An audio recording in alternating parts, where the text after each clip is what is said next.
Hello everyone. तो कैसे हैं आप लोग। स्वागत है आपके channel exam practice with Satish में। तो आज की वीडियो में है कवर करेंगे एमपी टेट शिक्षक चयन परीक्षा में पर्यावरण सीरीज के का जो ये 16वां वीडियो है। इसमें हम प्रैक्टिस करेंगे 30 इंपॉर्टेंट क्वेश्चंस की। और ये हमारी PYQ सीरीज चल रही है, अर्थात आयोग द्वारा पूछे गए प्रश्नों को हम डिटेल में एक्सप्लेन करेंगे और इसको जो फैक्ट है हम उसे याद करने की कोशिश करेंगे, ताकि एग्जाम में इससे रिलेटेड कोई भी क्वेश्चन बने हमसे नहीं छूटना चाहिए। तो आइए शुरू करते हैं आज की वीडियो को। आज की वीडियो का पहला प्रश्न है, द डिसीज ठहरे हुए पानी से कौन सा रोग हो सकता है। तो ठहरे हुए पानी से जो है, आपको पता होगा पानी जब जम जाता है उसमें लार्वा बनता है। किसका लार्वा बनता है? मच्छर अपने अंडे जो देता है उसे लार्वा बोला जाता है। और इन सबसे कौन सा रोग हो सकता है? मलेरिया। तो इसका ऑप्शन जो डी बिल्कुल सही उत्तर है कि जब मच्छर उत्पन्न होंगे और मच्छर जब काटेंगे तो उसमें से जो मादा एनाफिलीज है उससे क्या हो सकता है? मलेरिया हो सकता है। ये डिसीज वाला जो रोग वाला जो चैप्टर है वो बहुत इंपॉर्टेंट है। इसमें बता दूं, जो मलेरिया किसके कारण होता है? प्लाज्मोडियम जीवाणु के कारण होता है। प्लाज्मोडियम जीवाणु का वाहक कौन होता है? वह होता है मादा एनाफिलीज। मादा एनाफिलीज, ये आपको एकदम याद रखना है, पुरानी वीडियो में कवर किया है। और ये प्रोटोजुआ से होने वाला एक रोग है। हमारे आता है कि इनमें से किसके द्वारा होता है मलेरिया। ऑप्शन दे देता है कि कवक, जीवाणु, वायरस और प्रोटोजोआ। तो किसके द्वारा होने वाला रोग है? हाँ बिल्कुल, ये प्रोटोजोआ के द्वारा होने वाला एक रोग है। अब बात करें इसके अन्य जो अतिरिक्त ऑप्शंस हैं। पोलियो रोग जो होता है वो पोलियो वायरस के कारण होता है, इतना ही इसमें पूछा जाता है। पोलियो वायरस के कारण ये रोग होता है, विषाणु के कारण होता है। और यह एक प्रकार का एक संक्रामक रोग है। संक्रामक रोग का ये मतलब है कि ये दूषित जल का ये मतलब है कि रोगी द्वारा, यदि कोई पोलियो से ग्रसित है तो उसके द्वारा दूषित जल हम पीते हैं, उसके संपर्क में आते हैं, तो हवा द्वारा इन सबसे क्या हो जाता है? ये रोग फैल जाता है एक व्यक्ति से दूसरे व्यक्ति में। और इस रोग का प्रभाव क्या पड़ता है? सबसे ज्यादा जो प्रभाव पड़ता है तंत्रिका तंत्र पर हमारा प्रभाव पड़ता है, नर्वस सिस्टम पर। तो ये आपको याद रखना है। वहीं हम बात करें चिकन पॉक्स की, तो चिकन पॉक्स आपको पता होगा, जिसे हम क्या है, छोटी माता रोग भी कहते हैं। तो चिकन वायरस जो होता है, वेरिसेला जोस्टर, ये भी एक वायरस के द्वारा होता है। और जिसका नाम क्या है? Varicella zoster. आपको बिल्कुल याद रख लेना है, ये पूछा जा सकता है। वेरिसेला जोस्टर विषाणु द्वारा होने वाला रोग है चिकन पॉक्स। शरीर में दाने निकल आते हैं। वहीं निमोनिया तो सबको पता होगा, अधिकतर बच्चे प्रभावित हो जाते हैं, बड़ों को भी हो जाता है। इसे कफ की बीमारी कहा जाता है। लोगों को कफ बहुत ज्यादा बनता है, लंग्स में जो है इन्फेक्शन हो सकता है। अब ये इन्फेक्शन किसी के भी द्वारा हो सकता है। हमारे जो फेफड़े हैं उसमें सूजन आ जाती है फिजिकली। और कारण क्या हो सकते हैं? जीवाणु, विषाणु, कवक, कुछ भी कारण हो सकता है। यानी ऐसे हम बता नहीं सकते कि कवक द्वारा होने वाला रोग है कि जीवाणु द्वारा होने वाला रोग है। तो इतना याद रखना है हमें। निमोनिया जो है, इसका जो होता है, कफ की बीमारी कहा जाता है एक प्रकार से। और फेफड़ों में क्या हो जाता है? इन्फेक्शन हो जाता है। हमें इतना याद रखना है इसके बारे में। आई होप आपको समझ में आ गया होगा। बढ़ते हैं अगले प्रश्न की ओर।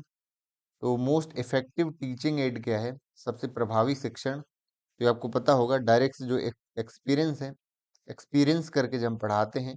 जैसे कोई ईवीएस का हम देख लें कि हम पेड़ जैसे कुछ चैप्टर पढ़ा रहे हैं, पार्ट्स ऑफ प्लांट, तो हम प्लांट को सामने दिखा करके उसके पार्ट्स हम दिखाएं, या हम किसी गार्डन में ले जाएं के स्कूल का जो गार्डन है वहां पर पौधों के बारे में बताएंगे, तो ये प्रत्यक्ष अनुभव कहलाएगा। बढ़ते हैं अगले प्रश्न की ओर।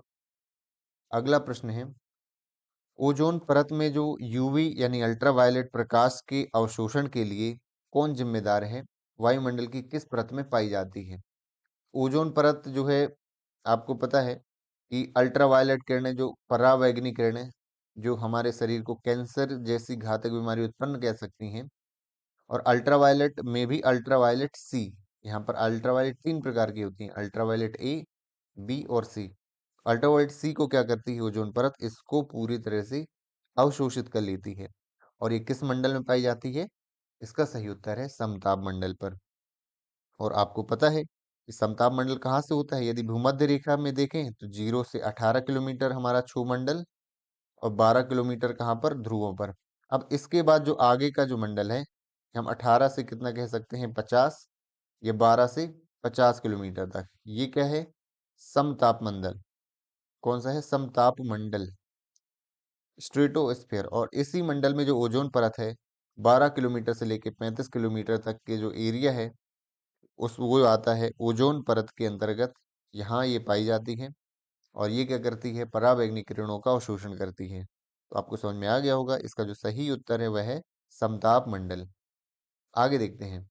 नेम ऑफ द हेटरोटॉप्स, उन विषम पोषणजों को क्या कहते हैं जो डेट्रिट्स के सेवन से पोषक तत्व प्राप्त होते हैं? देखिए कितना डीप से क्वेश्चन पूछा है और हमारा ये पूछा गया क्वेश्चन है।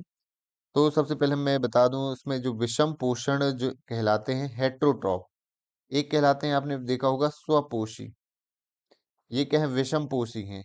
और विषम पोषी को ये कहा जाता है जो किसी स्वपोषी तो स्वयं अपना भोजन बनाते हैं, है ना, और स्वयं अपना पोषण प्राप्त करते हैं। विषम पोषी ये है आंशिक रूप से या पूर्ण रूप से जो है दूसरे जीवों पर आश्रित रहते हैं। जैसे मानव स्वयं भी आपका इसमें आएगा, विषम पोषी में आएगा, क्योंकि दूसरों पर आश्रित रहता है। तो क्या करते हैं? डेट्रिट्स के सेवन से पोषक तत्व प्राप्त करते हैं। डेट्रिट्स का मतलब ये होता है जो मृत जीव कह सकते हैं। क्या कह सकते हैं? मृत जीव कह सकते हैं, चट्टान के अवशेष कह सकते हैं, कचरा कह सकते हैं। इन सब चीजों से जो क्या करते हैं? पोषण तत्व प्राप्त करते हैं, उसको बोला जाता है डेट्रिट वोर्स। ये आपको बिल्कुल याद रख लेना है। डेंट्रिटिव वोर्स किसे कहा जाता है? जो मृत जीव चट्टानों से अपना पोषण तत्व प्राप्त करते हैं। तो चूंकि दूसरे पर आश्रित हैं इसलिए क्या बोलेंगे इसे? विषम पोषणज। और डेट्रिट से यानी मृत जीवों से प्राप्त करते हैं इसलिए इनका नाम है डेंट्रिटिवोर्स। और इसका सिंपल एग्जाम्पल है हमारे खेतों में पाया जाने वाला केचुआ। केचुआ क्या होता है? मिट्टी में पड़ा होकर के अपशिष्ट पदार्थ, सड़े गले पदार्थों को खा खा करके जो है अपना पोषण प्राप्त करता है। आई होप समझ में आ गया होगा। आप इनकी हिंदी जरूर लिख लीजिएगा, ताकि क्या होता है कई बार इसके टर्म्स आपको हिंदी में नहीं आते हैं, एक्सप्लेन आपका नहीं है दिमाग में क्लियर, आप समझ नहीं पाते हैं, भले ही आसान प्रश्न होता है हमारे लिए। बढ़ते हैं अगले प्रश्न की ओर। कौन सी मानव गतिविधि वातावरण में मौजूद ऑक्सीजन के लेवल को कम कर सकती है? हम ऐसा क्या करते हैं जिससे ऑक्सीजन कम हो सकता है? तो पशु शिकार, खुदाई और पानी की बर्बादी। ऑप्शन सही एकदम क्लियर है कि वनों की कटाई से क्या होगा? हमारा ऑक्सीजन का लेवल कम हो जाएगा, क्योंकि जितने कम पेड़ होंगे उतनी कम ऑक्सीजन वो प्रोड्यूस करेंगे। आगे देखते हैं। वन, घास के मैदान और मरुस्थल, ये किसके उदाहरण हैं? ये मानव द्वारा पारिस्थितिकी तंत्र तो ये नहीं है, जैव भौगोलिक क्षेत्र नहीं है, कृत्रिम पारिस्थितिकी तंत्र भी नहीं है। ये उदाहरण है बायोम के। तो आई होप आपको क्लियर हो गया होगा। आपने यदि बायोम पढ़ा होगा तो बायोम यह कहलाता है कि एक बड़ा भौगोलिक क्षेत्र, एक ऐसा क्षेत्र जिसमें एक ही प्रकार की जलवायु पाई जाती है। और जब एक ही प्रकार की जलवायु पाई जाएगी तब वहाँ पेड़ पौधे, पशु पक्षी और मानव ये सब कैसे एक जैसे ही उसमें सिमिलरिटी पाई जाएगी। उस क्षेत्र को बायोम कहते हैं। इसके प्रकार होते हैं, जैसे वन क्षेत्र का बायोम है तो इसमें जलवायु वन वाली होगी और जीव जंतु वैसे होंगे, घास में पाए जाने वाले अलग होंगे। जो मरुस्थलीय क्षेत्र का बायोम है उसमें अलग प्रकार की जलवायु होती है और वहाँ पशु पक्षी प्राणी अलग प्रकार के होते हैं। तो आपको आई होप समझ में आ गया होगा बायोम किसे कहते हैं। देखते हैं। किस पारस्की तंत्र में संख्याओं का सीधा पिरामिड अनुपस्थित होता है? हमें पता है संख्या का पिरामिड कैसा रहता है? सीधा। इसका जो सही उत्तर है वह है जंगलों में। मैं इसको एक्सप्लेन कर देता हूँ। तो ज्यादातर सभी पारस्की तंत्र में क्या होता है कि पिरामिड जो संख्या का रहता है वह कैसा रहता है? सीधा रहता है पिरामिड। जैसे मैं एक आपका पिरामिड बना रहा हूँ, तो इसमें सबसे पहले जो आते हैं आपको पता होगा कौन आते हैं? हरे पेड़ पौधे आते हैं। तो सबसे पहले क्या आ जाते हैं? इसमें पौधे आ जाते हैं। फॉर एग्जाम्पल इसमें हम आगे लेते हैं क्या? खरगोश और हिरण लेते हैं। खरगोश और हिरण। अब इसमें ऊपर क्या आ जाते हैं? शेर आ जाते हैं, जैसे इनका शिकार करने वाले। तो आप देख सकते हैं पौधों की संख्या क्या रहती है? बहुत ज्यादा रहती है। खरगोश हिरण की संख्या इनसे कम रहती है और शेर जो इनको खाने वाले रहते हैं और कम रहती है। बहुत सारे एग्जाम्पल ले सकते हैं। जैसे दूसरा हम देखते हैं कि घास पारी तंत्र में देखते हैं तो यहाँ घास हो जाती है, यहाँ टिड्डों की संख्या हो जाती है, और टिड्डों को खाने वाले कौन हो जाते हैं? चूहे हो जाते हैं, मेढक हो जाते हैं, फिर सांप इनके ऊपर आ जाता है, इनके ऊपर जो है बाज बाज आ जाती है, गिद्ध कह सकते हैं जिसे। आप देख सकते हो लगातार जैसे ऊपर की ओर बढ़ता हुआ क्रम है, इस पारितंत्र में जो है पिरामिड में संख्या कम हो जा रही है। लेकिन एक ऐसा पारितंत्र है जिसमें संख्या क्या होती है? बढ़ती है। इसका एग्जाम्पल है हमारा जंगल पारितंत्र। जंगल में बहुत ज्यादा संख्या में क्या रहते हैं? पेड़ पौधे तो रहते हैं। क्या रहते हैं? पेड़ पौधे। लेकिन इन पेड़ पौधों खाने वाले परजीवी, इन पेड़ पौधों को जो खाते हैं कौन? परजीवी। तो ये जो बैक्टीरिया रहते हैं, जो इनको रोग फैलाते हैं, कवक फंगस, ये सारे इनकी मात्रा और अधिक रहती है पेड़ पौधों से। तो जंगल का जो पारितंत्र है, इसमें पिरामिड कैसा बनता है? उल्टा। यानी ये जो है सीधा ऐसा नहीं बनेगा, इसको बनाने के लिए हमें उल्टा पिरामिड बनाना पड़ेगा। नीचे पेड़ पौधे आएंगे और ऊपर क्या आएंगे? परजीवी आएंगे। आगे देखते हैं, अगला प्रश्न जो है, पारस्की अनुक्रम में अंतिम स्थिर समुदाय क्या है? तो पारस्की तंत्र में जो अंतिम जो आते हैं ऊपर सबसे, वो कहलाते हैं आपके क्लाइमैक्स में आते हैं। अंतिम स्थिर समुदाय क्या है? हमारे क्लाइमैक्स में पाए जाने वाले, जैसे हमारा बाज, गिद्ध, ये जो होते हैं सबसे अंतिम में आते हैं, और ये स्थिर रहते हैं वातावरण के साथ, इनमें परिवर्तन नहीं होता है बहुत ज्यादा। आगे देखते हैं। ये प्रश्न जो है काफी इजी आया था। श्रीनगर में पुराने घर पत्थर, ईंट, लकड़ी के बने होते हैं, लेकिन प्रश्न ये नहीं है। दरवाजों और खिड़कियों में सुंदर जो वृत्त खंड होते हैं, इन्हें क्या कहा जाता है? तो ये पूछा गया है। इनको बोला जाता है मेहराब, बोला जाता है। क्या आंसर है इसका? सही उत्तर है मेहराब। तो आपने देखा होगा कि कोई घर का दरवाजा होता है, ऊपर इस तरह की डिजाइन बनी होती है, ये सर्किल जैसा, आधा सर्किल जैसा डिजाइन बना होता है, इसको बोला जाता है क्या? मेहराब। और ये आपने कई जगह देखा होगा, पुलों में देखा होगा, कहीं ब्रिज बनता है, मंदिरों में देखा होगा, खिड़कियों में देखा होगा, पुरानी इमारतों में। तो श्रीनगर में बहुत ज्यादा पाए जाते हैं, और बाकी जगह भी ये बहुत ज्यादा पाए जाते हैं। तो क्या है ये? मेहराब इसका जो है सही उत्तर है। आप इन पिक्चर में भी देख सकते हैं कि ये जो आप बिल्डिंग देख सकते हैं ओल्ड हाउस श्रीनगर में है, तो इनके जो दरवाजे खिड़कियां हैं, उनमें अर्धवृत्ताकार संरचना है। आप ये देख सकते हैं, ये एक इमारत है, और ये मंदिरों और मस्जिदों की इमारतों में भी इस तरह की जो संरचना बनाई जाती है अर्धवृत्ताकार, इन्हें क्या कहा जाता है? इन्हें मेहराब कहा जाता है। तो ये जो है आई होप अच्छे से क्लियर हो गया होगा, और इसको बिल्कुल नहीं भूलना हो, क्योंकि ये जो टर्म है उससे हमेशा ही पूछे जाते हैं। आगे देखते हैं। गोल्डन ईगल जो होता है, बाज होता है, उनके घोंसले को क्या कहा जाता है? घोंसला है, यहाँ पर नेस्ट है, जो रहने का जगह है, इसको कहा जाता है आयरी। ये एक फैक्ट क्वेश्चन है, क्योंकि इनका जो घोंसला होता है वो बहुत बड़ा बनाते हैं बाकी पक्षियों की तुलना में, और ये हमेशा बहुत ऊंची जगहों पर बनाते हैं। ऊंची जगह से ये मतलब है कि कहीं बहुत बड़ा पेड़ है, और या बहुत ऊंची चट्टानों के ऊपर जो है ये घोंसले बनाए जाते हैं। तो यही इसके लिए इतना ही था। इसके लिए फैक्ट आपको इतना ही याद रखना है। तो आयरी जो है कहा जाता है, गोल्डन ईगल जो है, नेस्ट ऑफ गोल्डन ईगल कहा जाता है आयरी को। आई होप क्लियर हो गया होगा। ये फैक्चुअल क्वेश्चन था। आगे देखते हैं, निम्नलिखित में से कौन सा पक्षी अपने नुकीले चोंचों की सहायता से पत्तियों को आपस में जोड़कर पादप रेशे को धागे के रूप में उपयोग करके घोंसले का निर्माण करता है? ये आपको ऐसा याद रखना है। तो ये जो है कौन सा पक्षी है जो घोंसले निर्माण करता है? किनको? पत्तियों को आपस में जोड़ करके। तो इसको बोला जाता है टेलर बर्ड। क्या बोला जाता है? दर्जी पक्षी इनको बोला जाता है। और ये आप पिक्चर में भी देख सकते हैं किस तरह से ये जो बर्ड है अपने घोंसलों को किस तरह से पत्तियों को जोड़ करके बनाती है, और एक सुंदर सा अपने लिए घर तैयार करती है। पत्तियों के रेशों को भी जोड़ लेती है वो, उनकी तिनकों से भी जोड़ लेती है। तो ये कहलाती है क्या? टेलर बर्ड है ये। तो ये टेलर की तरह, दर्जी की तरह जैसे सिलाई करता है, उस तरह से इसने बर्डे ने अपना नेस्ट बना लिया है। तो इसलिए आपको ये याद रखना है। अगला देखते हैं, Indian national trust for art and cultural heritage intake की स्थापना जागरूकता को प्रोत्साहित करने के लिए की गई थी। क्या जागरूकता फैलाने के लिए?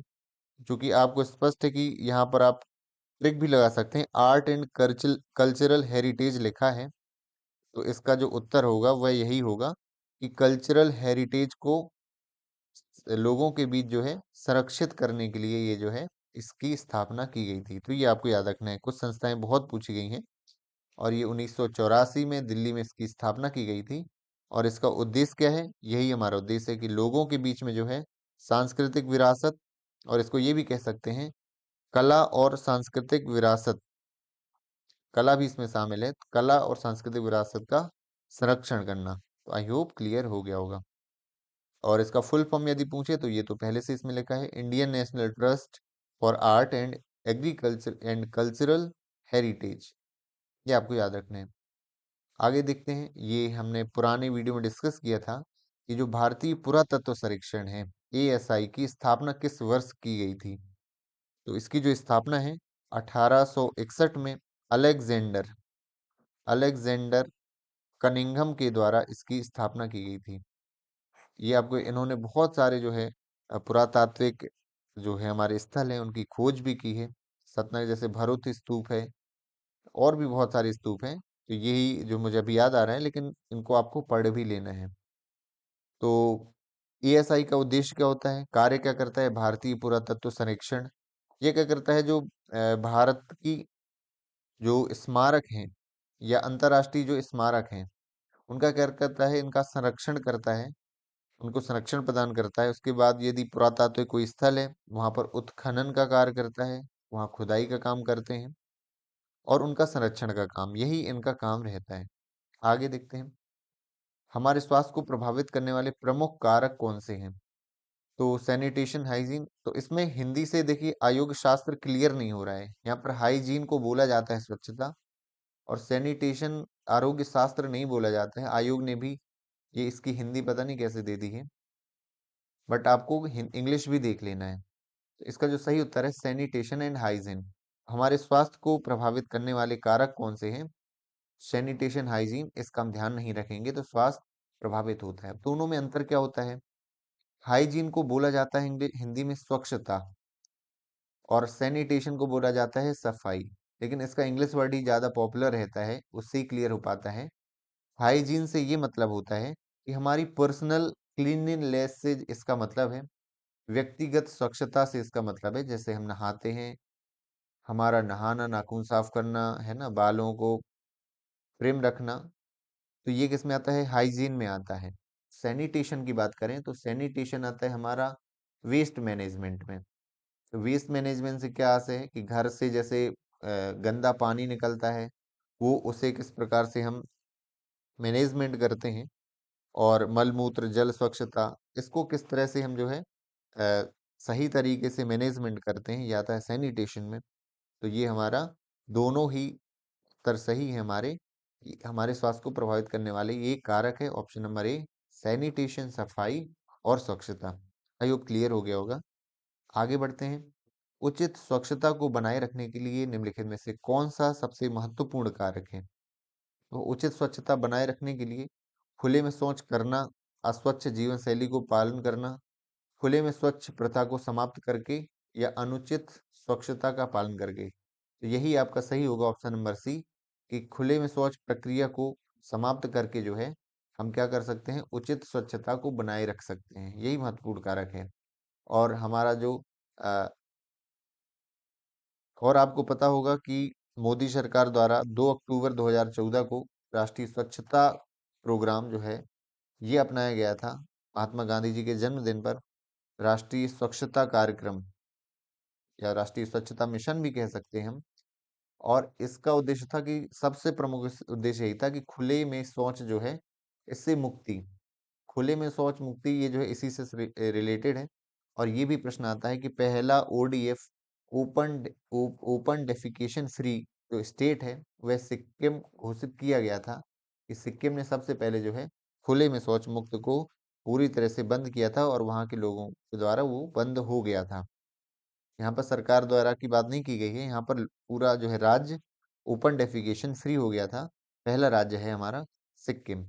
आगे देखते हैं, ये जो प्रश्न है अंतरिक्ष एजेंसी वाला, पुरानी वीडियो में आपने देखा होगा, पुराने प्रश्न पत्र में उसमें भी 2 प्रश्न इस तरह के आए हैं, इसमें भी एक प्रश्न आया है। तो जो है आपको बिल्कुल याद रख लेना है कि कौन से देश की अंतरिक्ष एजेंसी का नाम क्या है। ये बहुत इंपॉर्टेंट क्वेश्चन आपके लिए हो जाता है। तो ईएसए अंतरिक्ष एजेंसी कहाँ की है? ये आपके ऑप्शन है। ईएसए, तो इसका जो फुल फॉर्म होता है वो है यूरोपियन स्पेस एजेंसी। तो कुछ कुछ जो है ये आपका इसका सही उत्तर है। और ये मैं इसलिए बोल रहा हूँ कि कई बार क्या होता है कि उसके फुल फॉर्म से नहीं हो पाता है, राइट? जैसे कुछ कंट्री ऐसे हैं कि एईई है, ये स्पेन की है, लेकिन इसका फुल फॉर्म जो है स्पेनिश लैंग्वेज में है। इसलिए फुल फॉर्म से आप नहीं पता लगा सकते कि स्पेन का है या नहीं है। तो इसलिए कुछ जो है, जो फुल फॉर्म जिनके बन जा रहे हैं उनको वैसे याद रख लेना है, और जो नहीं बन पा रहे हैं उनको, उनके लिए अलग तरीका अपनाना है, उनको डायरेक्ट याद ही करना पड़ेगा। तो कुछ मैं यहाँ पर स्पेस एजेंसी लिख रहा हूँ, उनको आपको बिल्कुल अच्छे तरीके से याद कर लेना है। तो जैसे बात करें सांस, SANSA, ये जो है हमारी, ये ऑप्शन में नहीं है, लेकिन सांसा जो है कहाँ की है? साउथ अफ्रीका की। साउथ अफ्रीका की जो है, यहाँ पर आप देख सकते हैं south Africa national space agency. हमें आसपास की भी याद रखनी है। CNSA जो चाइनीज नेशनल स्पेस एजेंसी है, कहाँ की है? चीन की है। इसके बाद नासा आपको पता ही होगा, ये आपकी कहाँ की है? संयुक्त राज्य अमेरिका, USA की है, अमेरिका की है। इसके बाद बात करें जाक्सा की, तो ये कहाँ की है? जापान की है। बिल्कुल याद रखना है, बहुत इंपॉर्टेंट हो सकता है। इसरो की बात करें तो सबसे इंपॉर्टेंट है, ये पूछा भी जा सकता है, सरल प्रश्न है, फिर पूछ लिया जाता है। इसको थोड़ा सा डिटेल याद रखना है कि उसकी स्थापना 1969 में बेंगलुरु में जो है की गई है। इसकी स्थापना कहाँ पे की गई है? बेंगलुरु में हेडक्वार्टर है इसरो की स्थापना। ये हमारे भारत की अंतरिक्ष एजेंसी का नाम है। इसके बाद बात करते हैं रोस कॉस्मोस। तो ये फुल फॉर्म जो है इसका नहीं याद रखना है, लेकिन ये कहाँ की है? रूस की जो है अंतरिक्ष एजेंसी का नाम है। इसके बारे में एक फैक्ट ये है कि हमारे भारत का पहला जो उपग्रह है आर्यभट्ट, हमारा किसका पहला उपग्रह? आर्यभट्ट, जो हमने कब लॉन्च किया था? 1975 में। ये लॉन्च करवाया था हमने किससे? रूस के द्वारा। और रूस की किस एजेंसी ने? रॉस कॉस्मोस के द्वारा जो है हमारा लॉन्च हुआ था। इसके बाद बात करते हैं ईएसए। तो ये हमारा क्लियर ही है कि ईएसए कहाँ की है? हमारी अ, यूरोपियन एजेंसी जो है, यूरोपियन, ये जो स्पेस एजेंसी है। इसके बाद बात करते हैं स्पेन की। स्पेन का पुरानी वीडियो में पूछा गया था, तो एईई कहाँ की है? ये आपके स्पेन की है, इसको ऐसे ही याद रखने लेना है। स्पेन की स्पेस एजेंसी है। CSA कैनेडियन स्पेस एजेंसी, ये कहाँ की है? कनाडा की है। और इसमें एक SSA सऊदी अरेबियन जो है स्पेस एजेंसी, ये कहाँ की है? सऊदी अरब की है। तो ये आपको बिल्कुल याद रखना है। इतनी सारी जो स्पेस एजेंसी है आपको अच्छे से तैयार कर लेनी है, ताकि आपको बिल्कुल भूले नहीं और पेपर में ये आ सकता है। आगे देखते हैं एरियल फर्स्ट। एरियल फर्स्ट किस देश का पहला उपग्रह है? ये किस देश का पहला उपग्रह था? तो हमें याद रख लेना है, ये किसका है? यूके। यूके का ये मतलब हुआ यूनाइटेड किंगडम, जिसको हम ग्रेट ब्रिटेन कहते हैं, इंग्लैंड कहते हैं, सब उसी क्षेत्र के अंतर्गत आते हैं। ये यूके कहा जाता है। तो इसका प्रश्न का सही उत्तर है यूके। और चूंकि पहला था इसलिए ये जो है इम्पोर्टेंट हो जाता है। और इसी के साथ साथ हम ये देखते हैं कि भारत का जो पहला था, भारत का पहला उपग्रह आपको अच्छे से याद होना चाहिए। आर्यभट्ट जो है भारत का पहला उपग्रह था। और ये कब लॉन्च किया गया था? 1975 में लॉन्च किया था। बनाया इसरो ने था, लेकिन लॉन्च किससे हमने करवाया था? ये रोसकॉसमॉस। इसका ये मतलब है कि हमने रूस की अंतरिक्ष एजेंसी से इसको लॉन्च कराया था। और वहीं बात करें विश्व का जो पहला उपग्रह है, विश्व का पहला सैटेलाइट है, उसको जो नाम है स्पुतनिक फर्स्ट। Sputnik first. जब देखिए हमने अपना उपग्रह किससे लॉन्च कराया? रूस से। तो इससे स्पष्ट है कि हमसे पहले जो है रूस ने बना चुके थे। स्पुतनिक कहाँ का है?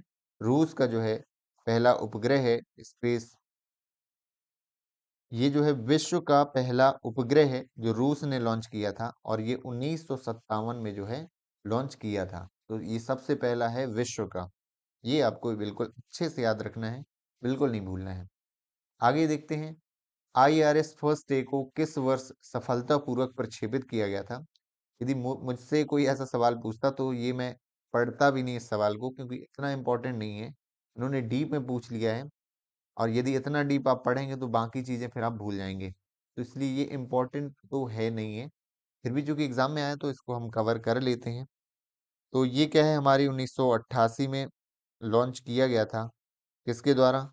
ये जो है भारत जो है इसरो द्वारा बनाया गया था। और IRS का फुल फॉर्म ये है कि इंडियन रिमोट सेंसिंग सैटेलाइट जो है फर्स्ट डे को लॉन्च किया गया था। और इसके बारे में इतना ही हमें याद रखना है। और चूंकि हमने भारत से नहीं, ये हमने कजाकिस्तान से लॉन्च किए थे हमने, तो ये आपको याद रखना है। 8 वर्ष इसका जो है ये चला था, इसका मतलब 1988 में लॉन्च हुआ है, तो 1900 ये जो है 96 तक हमारा इसका जीवन काल था। बस इतना ही याद रखना है, इसका ईयर और फुल फॉर्म में याद रख सकते हैं और ईयर। आगे देखते हैं, पृथ्वी अवलोकन उपग्रह, इसको बोला जाता है जी, ये अर्थ ऑब्जर्वेशन सैटेलाइट इसको कहा जाता है, इंग्लिश इसकी है। तो ये होता क्या है, जो पृथ्वी में जो है एक सैटेलाइट जो है पृथ्वी लेफ्ट टू राइट कैसा घूमती है, लेकिन क्या होता है, ये जो हमारा उपग्रह है ये नॉर्थ से साउथ घूमता है। इसके द्वारा पूरी पृथ्वी पर ये जो है नजर रखता है, क्योंकि वो नीचे जाता है जब पृथ्वी भी घूमती रहती है। इस तरह से पूरी पृथ्वी पर नजर रखता है। तो कौन सा जो है पृथ्वी का अर्थ ऑब्जर्वेशन सैटेलाइट जो है इसरो ने हाल ही में लॉन्च किया है। हाल ही का ये मतलब है ये 2022 का प्रश्न पत्र है, तो उस समय के लिए इम्पोर्टेंट था, अभी इसके लिए इम्पोर्टेंट भी हमारे लिए नहीं है ये। तो इसका जो सही उत्तर है, हमें ये याद रख लेना है, EOS-03 यानी अर्थ ऑब्जर्वेशन सैटेलाइट 03 जो है इसका उत्तर है। उस समय जो लॉन्च किया गया था, इसलिए उस समय के हिसाब से इम्पोर्टेंट था, अभी के लिए इम्पोर्टेंट ये नहीं है। आगे देखते हैं, सरल is a joint satellite mission, एक सरल प्रोजेक्ट है, भारत और फ्रांस के बीच ये सैटेलाइट का प्रोजेक्ट है। हमने सैटेलाइट संयुक्त रूप से लॉन्च किया था। ये इसका सही उत्तर क्या है? भारत और फ्रांस का संयुक्त मिशन है। सरल के बारे में बता दूं, ये क्या करता है, समुद्र विज्ञान के अध्ययन के लिए, यानी समुद्र के जो महासागर की गहराई नापना हो गया, वहां की हवा वायु दाब नापना है, हवा की गति नापनी है, और ऑब्जर्वेशन हमें रखना है वहां की जो बर्फ है, वहां होने वाली वर्षा के बारे में, वहां के जो तटीय क्षेत्र हैं, इन सब की ऑब्जर्वेशन, गहराई वायु, इन सब का निरीक्षण करने के लिए, खोज करने के लिए क्या किया गया है, सरल जो मिशन लॉन्च किया गया है। और सरल जो है इसका नाम जो रखा गया है, वो रखा गया है इसका यदि पूरा बोलते हैं कि आर्गोस, और ये सैटेलाइट के दो उपकरण हैं, आर्गोस और अल्टिका। ये इंपॉर्टेंट भी है, एग्जाम में भी पूछा जाता है कि आर्गोस और अल्टिका जो है ये सैटेलाइट के दो उपकरण हैं। कौन सी सैटेलाइट? इसके, ये जो हमारा कौन सा है, सरल, इसमें AR से हो गया आर्गोस और AL से अल्टिका, और S से क्या है, सैटेलाइट। आर्गोस और अल्टिका जो है उपकरण है, और ये दोनों अलग अलग काम करते हैं। इतना हमें डीप में नहीं जाना है, बस इतना ही याद रखना है, क्योंकि हमारा अगला प्रश्न यही पूछ लिया गया है कि 2013 में जो है लॉन्च किया गया है उपग्रह मिशन सरल के संक्षिप्त नाम का पूर्ण रूप क्या है? सरल का फुल फॉर्म पूछा है, तो इसका फुल फॉर्म जो है, ये शायद यदि आपने नहीं पढ़ा तो अंदाजा नहीं लगा सकते हैं, satellite with Argos and Ertiga, ये दोनों सैटेलाइट उपकरण इसमें हैं। ये इसका जो है सही उत्तर है। सरल का फुल फॉर्म क्या होता है, यही है हमारा। आगे देखते हैं, निम्नलिखित में से किसे इसरो के एक लद्दू घोड़े या वर्क हॉर्स ऑफ इसरो कहा जाता है? इंपॉर्टेंट क्वेश्चन है, वेरी इंपॉर्टेंट क्वेश्चन है। तो इसका जो सही उत्तर है वह हमारा PSLV है। PSLV को जो है इसरो का वर्क हॉर्स ऑफ इसरो कहा जाता है। वो इसलिए कहा जाता है क्योंकि सबसे ज्यादा सफल जो हमारा लॉन्चिंग व्हीकल रहा है अब तक का, PSLV रहा है। यानी हम हमारी जब तक सबसे सफल अंतरिक्षों में जो है इसने सैटेलाइट को लॉन्च किए हैं। और यदि अब आप कहोगे कौन से लॉन्च किए हैं, तो यहाँ बहुत सारे लिस्ट है। जैसे हमारा फेमस चंद्रयान प्रथम जो है इसी PSLV द्वारा लॉन्च किया गया है। हम बात करें जो मंगलयान हमारा है, वो भी इसने लॉन्च किया है। आदित्य L1 जो अभी हमारा पिछले वर्ष आदित्य L1 मिशन है, पहला सौर उपग्रह, ये इसी ने लॉन्च किया है। इसके बाद एस्ट्रोसैट, ये इंपॉर्टेंट जो हमारे सैटेलाइट थे इसी ने लॉन्च की है। चंद्रयान 1 यदि हम बात करें तो चंद्रमा पर हमने पहला भेजा था यान, तो इसलिए फेमस है। मंगलयान हमारा पृथ्वी की कक्षा के बाहर किसी दूसरे ग्रह में भेजा गया पहला जो हमारा सैटेलाइट है, ये हमारा सफल रहा है। आदित्य L1 है, सूरज की जो है पहला सौर मिशन था, जो सूरज की किरणें हैं उनकी लेयर की जो खोज करनी है, उनके में जो पाए जाने वाले तत्वों की। पहला हमारा सौर मिशन है आदित्य L1, और एस्ट्रोसेट जो है अंतरिक्ष पहली हमारी वेधशाला कह सकते हैं। पहली अंतरिक्ष वेधशाला हमारी कौन सी है? एस्ट्रोसेट है। वेधशाला का यही मतलब हुआ कि जहाँ पर हम खगोल विज्ञान कह सकते हैं, हम गतियों का अध्ययन करते हैं ग्रहों की, उपग्रहों की, उसके आधार पर जो है हम नक्षत्रों का अध्ययन करते हैं, खगोल शास्त्र कहलाता है एस्ट्रोसेट। तो हमारे इतने सारे इंपॉर्टेंट जो सैटेलाइट हैं, इनको किसके द्वारा लॉन्च किया गया है? PSLV द्वारा लॉन्च किया गया है, इसलिए जो है बहुत इंपॉर्टेंट हो जाता है। और 1750 केजी ये जो है पेलोड क्षमता के साथ ये जो है क्या कर सकता है? उपग्रह को ले जा सकता है, किसी भी कक्षा में ले जा सकता है हमारे पृथ्वी की। आगे देखते हैं इसरो के PSLV, अभी इसी की हमने चर्चा की है। कितने चरण होते हैं? तो ये 4 चरणों से बना होता है। 4 चरण होते हैं सैटेलाइट के, तो ये 4 चरण का है। इसमें बात करें, आपने सैटेलाइट देखी होगी, तो इसके 4 चरण हैं ये। तो जो चरण होते हैं, ये ठोस, दूसरा द्रव ईंधन भरा होता है, तीसरा ठोस है, और चौथा हमारा लिक्विड जो है फ्यूल भरा होता है। तो ये हमारा 4 चरणों से मिल करके बनता है। इसके बाद हमने 10-15 सालों में हम विकसित कर पाए थे GSLV, यानी ये हमारी तीसरी पीढ़ी का जो है हमारा है, और 4th जनरेशन का GSLV सैटेलाइट है। और इसमें नया क्या है? हमने क्रायोजेनिक इंजन का आविष्कार कर दिया था। क्रायोजेनिक इंजन जो है वो पहले से विकसित हो चुका था, इसको हमने खुद देसी रूप से विकसित किया है। तो इसको अभी अगले क्वेश्चन में कवर करेंगे कि क्या होता है क्रायोजेनिक इंजन। आगे देखते हैं न्यू स्पेस इंडिया लिमिटेड। आपने देखा होगा कि इसरो का वर्कलोड कम करने के लिए ये जो NSIL जो है न्यू स्पेस इंडिया लिमिटेड लाया गया था। प्रशासनिक नियंत्रण किसके द्वारा किया जाता है? तो यह जो है हमारा अंतरिक्ष विभाग के अंतर्गत आता है, DRDO के अंतर्गत नहीं आता है। इसलिए केवल 2 जो है इसका सही उत्तर हमारा इस प्रश्न का हो जाएगा। बढ़ते हैं अगले प्रश्न की ओर। आगे देखते हैं जियो सिंक्रोनस सैटेलाइट लॉन्चिंग व्हीकल। अब आ गई वही हमारी बात, कौन सी? GSLV। GSLV जो है किस वर्ष अपनी पहली उड़ान भरी थी?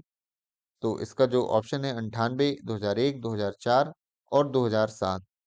इसका जो सही उत्तर है वह है 2001, और इसका नाम क्या था? GSLV mark 2। अब आप कहेंगे कि GSLV मार्क 2 है, इसका मतलब मार्क 1 जो है असफल हो गया होगा। ऐसा बिल्कुल नहीं है, मार्क 1 भी सफल था। लेकिन इसमें क्या था, आप देखेंगे तो ये जो है 3 चरणों से मिलकर बनता है। कितने? 3 चरण से। तो पहले जो चरण में जो है 2 चरण होते हैं, इसमें हम तरल का यूज करते हैं, द्रव ईंधन का यूज करते हैं। और तीसरा जो चरण है, इसमें हमने क्रायोजेनिक इंजन जो है, पहले मार्क 1 हमने जो लॉन्च किया था वो हमने रूस से लिया था, क्योंकि उसने पहले विकसित कर लिया था। इसके बाद जो दूसरा हमने जो भेजा है मार्क 2, स्वयं का क्रायोजेनिक। अब क्रायोजेनिक क्या होता है? तो इसमें जो ईंधन है, ईंधन ना तो हम ठोस रखते हैं ना द्रव, इसमें गैस। और गैस में कौन सी गैस? ऑक्सीजन और हाइड्रोजन। ऑक्सीजन और हाइड्रोजन गैस को मिला करके रखते हैं। हालांकि ये जो है जब कंप्रेस करते हैं तब द्रव फॉर्म में रहती है, लेकिन जैसे इसमें इग्निशन होता है, वैसे ही ये कम फ्यूल में बहुत अधिक मात्रा में जो है ऊर्जा उत्पन्न करती है। इसका जो है हम विकसित कर पाए थे कई सालों बाद। इसलिए ये जो मार्क 2 है, ये हमारा पूरा देशी तरीके से जो है विकसित किया गया GSLV सैटेलाइट है। वहीं बात करें मार्क 1 जो है, उसको हमने इसलिए इसमें कंसीडर नहीं किया क्योंकि उसमें जो क्रायोजेनिक इंजन है वो हमने रशिया से लिया हुआ था। प्रश्न यही था कि GSLV मार्क 2 की उड़ान कब भरी गई थी? 2001 में। मार्क 1 भी सफल एक रहा है। अगला प्रश्न यही था कि GSLV जो मार्क 2 जो है के बारे में कौन सा कथन सही नहीं है?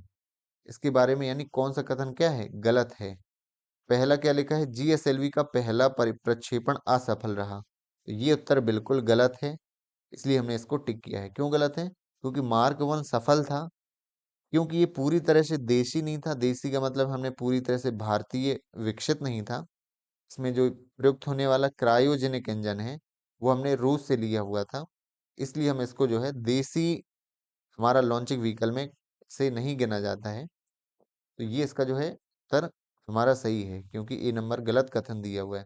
बाकी बात करें कि जो भूतुल्यकाली उपग्रह यानी GSLV मार्क 2 भारत द्वारा विकसित सबसे बड़ा लॉन्च वाहन है? तो बिल्कुल सही है, क्योंकि इसकी क्षमता जो है कई टन में रहती है। 2 या 3 टन जो है इसकी क्षमता ले जाने की रहती है। चौथी पीढ़ी का है ये जीएसएलवी, किसका है? चौथी पीढ़ी का जो लॉन्चिंग व्हीकल है, तो इसको याद रखना है। तो जीएसएलवी है, निम्न पृथ्वी कक्षा में 5000 किलो जो पेलोड के साथ प्रक्षेपित कर सकता है, तो ये भी बिल्कुल सही है। आगे देखते हैं। बच्चों द्वारा कोई भी अभिव्यक्ति नवाचार तरीके से की गई, उसे क्या कहते हैं?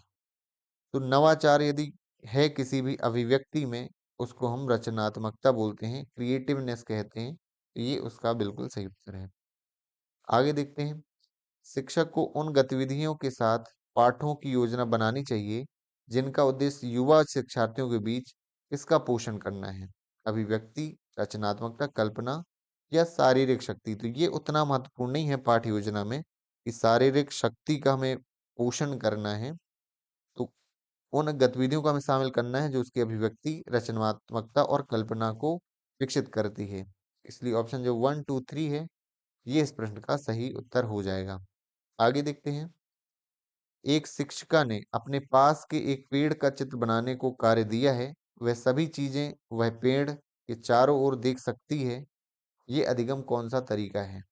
अब आपने देखा होगा कि बच्चे जो हैं ग्राउंड में बैठे हुए हैं और आसपास जो है पेड़ जो है देख रहे हैं। पेड़ एक लगा हुआ है और देख करके हमें चित्र बनाना है।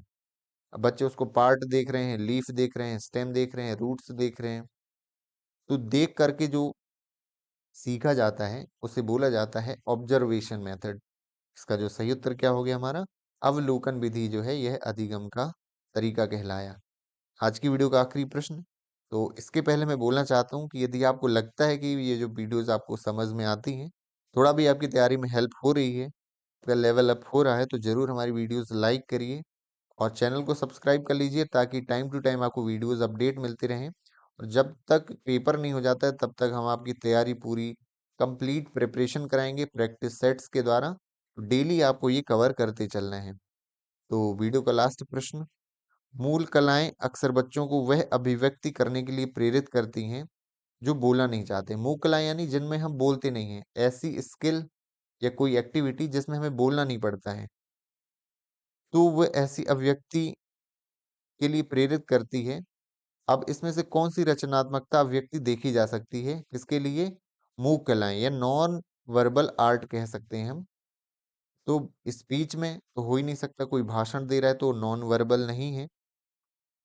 लाइव परफॉर्मेंस ऑफ बैंड, तो ये हो सकता है संगीत। मूवमेंट एंड डांस, तो गति एवं नृत्य ये हो सकता है क्योंकि उसमें बोलना नहीं पड़ता है। मूवमेंट जो बॉडी मूवमेंट है और डांस है उसके थ्रू जो है कई बार स्टोरी भी क्रिएट हो जाती है। कथक, आपने भरतनाट्यम देखा होगा, एक पूरी तरह से स्टोरी उसके थ्रू सुनाई जाती है, पूरा रंगमंचन किया जाता है। तो ये जो है इस प्रश्न का सही उत्तर है। क्या है? कि जब वो बोलते नहीं है फिर भी रचनात्मक अभिव्यक्ति देखी जा सकती है। Movement and dance. I hope आपको वीडियो समझ में आई होगी। So thank you for watching this video. मिलते हैं अगली वीडियो में किसी नए टॉपिक के साथ। Thank you.